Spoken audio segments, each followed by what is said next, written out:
Hello, everyone. I am Joel Bean, and I will be talking about scaling symmetries and conservation laws in fractional quantum mechanics. Now, what is fractional quantum mechanics and what does the fractional mean? We can answer this question by going back to the transition between classical mechanics and quantum mechanics. In this, we took physical variables and quantized them by making them operators. For example, momentum became a spatial derivative. Similarly, in fractional quantumization, we take physical variables and replace them by fractional operators. So momentum becomes a fractional derivative operator. Now, fractional derivatives are part of a large field of mathematics called fractional calculus, which studies non-integer order differential operators. To give a little background as to this large field so we can understand it for the purposes of our presentation, I want to talk about anomalous diffusion, which is the physical process that describes non-Gaussian diffusion of particles. In this image, on the left, I have Brownian motion, which of course is a Gaussian process which follows the Gaussian distribution. On the right, I have Levy motion, which follows a different type of distribution called a Levy distribution. If we take Brownian motion and plot the mean distance squared versus time, we find a linear relationship between the two. And if we take the continuous limit of this process, we find the diffusion equation. Now, if we go over to the anomalous side where we're talking about Levy motion, we find that the mean distance squared is proportional to time raised to some non-integer power alpha. Further, if we take the continuous limit of this process, we find the fractional diffusion equation, where the time derivative has been generalized to a fractional time derivative. Now, from this physical example, we can glean two important properties of a physical system that lend themselves to a good description by fractional calculus. The first of these is that physics in complex geometries can often be effectively modeled by fractional calculus. From the processes that we saw in the previous slide, we can see that the Levy motion describes movement in a very complex fractal-like geometry. Similarly, because the mean distance squared of that Levy distribution is path dependent, meaning the mean distance squared of the particles depends on how much time the system has been evolving for. So it's a path-dependent process. We can also see that fractional calculus effectively models non-local processes. Now, to bring us back to fractional quantum mechanics, we want to talk about the fractional Schrodinger equation, which describes how systems evolve in fractional quantum mechanics. Now, here's the fractional Schrodinger equation for a free particle. All I've done is I've taken the Hamiltonian operator for a free particle in the normal integer quantum mechanics we all know and love, and I've generalized the momentum operator to a fractional momentum operator, so introducing a fractional derivative. Now, we want to ask two important questions of this equation. First of all, can the fractional Schrodinger equation effectively describe quantum phenomena in complex geometries? This is inspired by the fact that we saw anomalous diffusion effectively described complex geometries with fractional derivatives. Second, can the fractional Schrodinger equation effectively describe transport of entangled information? Now, to be clear, this fractional Schrodinger equation that I'm showing right now is a single particle equation. However, once we understand this, we can generalize to multi-particle systems and approach the entangled information problem. To be able to answer these questions, we want to understand the conservation principles of the fractional Schrodinger equation. Now, conservation laws, as we all know, are a very important part of physics. Likely the first conservation law that we ran into was the work energy theorem, which states that the change in energy of a system is equal to the work done on that system. Now, This relation describes the transport of physically important quantities. Work energy theorem tells us where energy is going inside of our system. Similarly, we could talk about the continuity equation from fluids, which tells us that the time evolution of the density is proportional to the spatial derivative of the flux.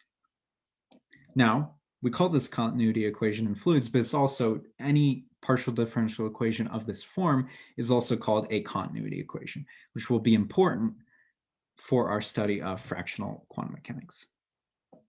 Now, these equations can be either local or global. The continuity equation we have here is local because it's 1 point, describes what's happening at 1 point, while the energy equation is global. It describes what's happening in our entire system. Further, we can take any local equation and turn it into a global equation by integrating over part or all of our system to get a global description of how that quantity is changing.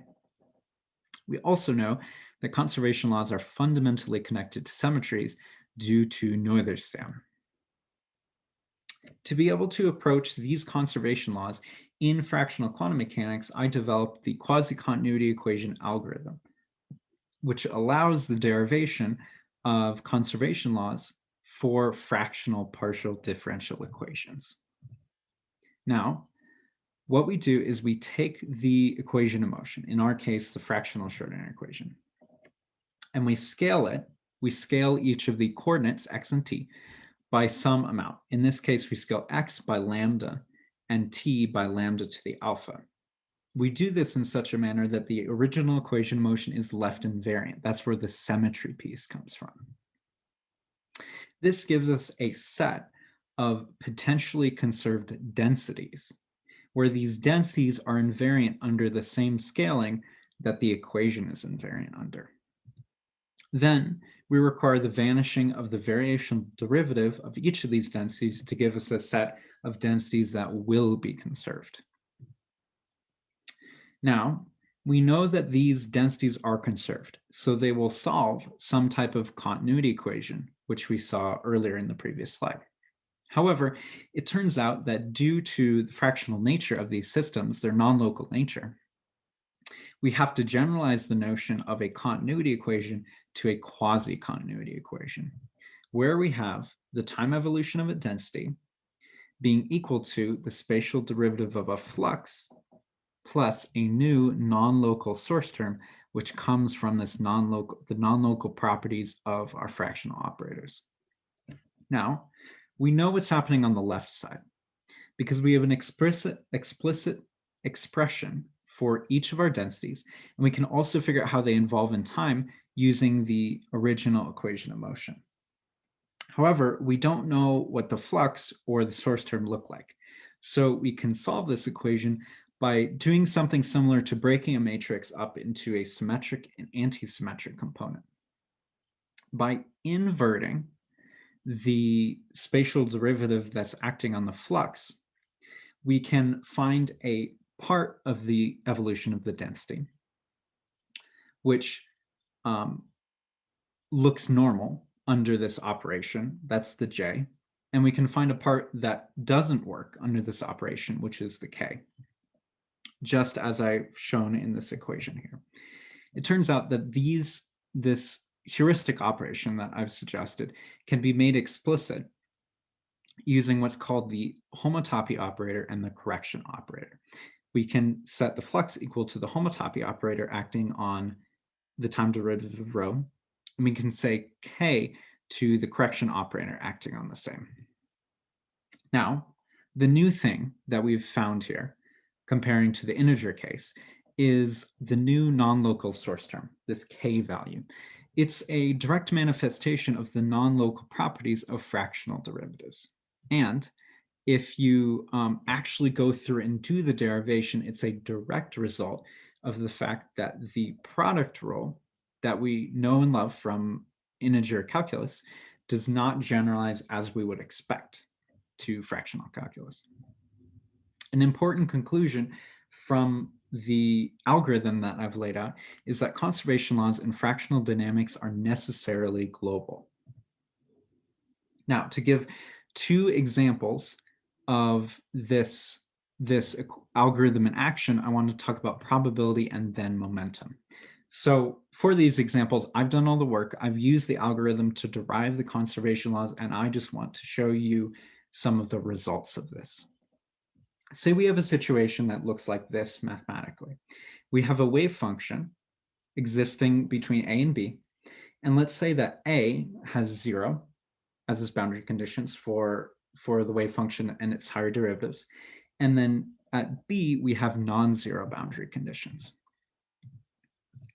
Now, if we took the integer Schrodinger equation and figured out how this wave function would evolve in time, we would find that probability would leak from the system using our conservation law. However, if we look at the fractional case, we find that no probability leaks from our system. This is an interesting result that in some cases, fractional dynamics can decrease external interactions between a system and an environment. This is something we want to keep in mind when we consider what systems we can effectively describe using fractional calculus. Now we want to look at momentum transport for the same setup. If we were to look at the integer momentum, we would, of course, have momentum leaking out of the system according to the conservation law when we integrate it. In the integer case, we have momentum flowing from the boundary. However, for the fractional case, what's interesting is we suddenly have, instead of a mathematical expression evaluated at the boundary, we have an integral across the entire domain affecting the boundary. So for the fractional Schrodinger equation, we find that momentum flows from all points within the system through that boundary. Therefore, we can find that transport to or from the surroundings of our system, the environment of our system, flows from all points within the boundaries.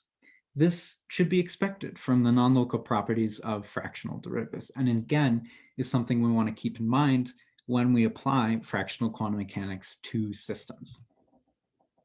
In conclusion, we know that fractional derivatives model multi-scale geometries and fractional derivatives are non-local. We want to apply these two things in the context of fractional quantum mechanics. Further, we found through the algorithm that conservation laws in fractional dynamics are global, and fractional systems have decreased external interactions, and transport into or out of a system flows from all points. I would like to thank my collaborators in this work, Dr. Lincoln Carr and Joshua Lewis. Some of the open questions that we have are, how do we simulate the fractional Schrodinger equation when we have these conservation laws? How can we connect the fractional Schrodinger equation and entangled information? What are some experiments we can develop to verify the application of fractional calculus in quantum information context? And how do we generalize the methods developed here to time fractional quantum mechanics, which turns out to be a much more difficult question to answer? With that, I'd like to thank you for your time and watching me talk about fractional quantum mechanics.